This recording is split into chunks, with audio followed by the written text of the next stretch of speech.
A Virginia Beach sixth grader was back in class today after spending the rest of that week on suspension.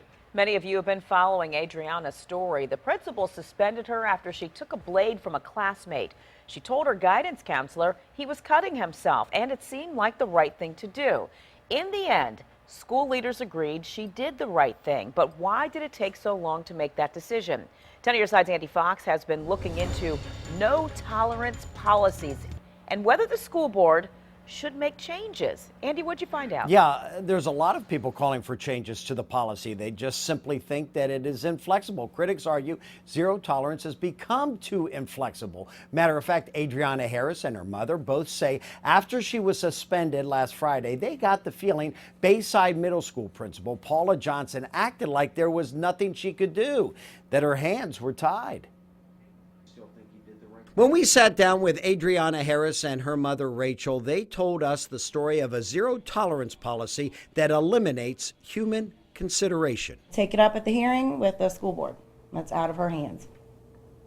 Everything they told me was policy, policy, policy. Virginia Beach's zero tolerance policy reads, a student in possession of any weapon, which a razor can be, shall automatically be recommended for long-term suspension or expulsion. Automatically. My opinion would be that zero tolerance takes common sense out of the equation.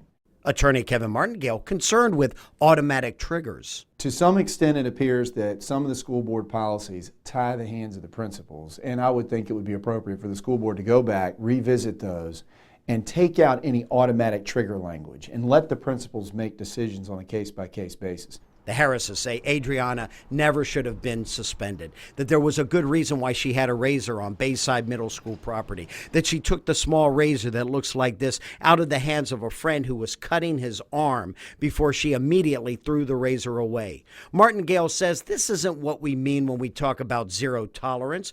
And what is clear tonight is that the Virginia Beach School Board, made up of 11 members who refused to return our calls or had no comment, they are the ones alone who can change the zero tolerance policy culture that critics argue led to what happened to Adriana Harris. So the school board can decide how much discretion they want to give the local decision makers. And the local decision makers are the principals, because each principal is in charge of his or her school building.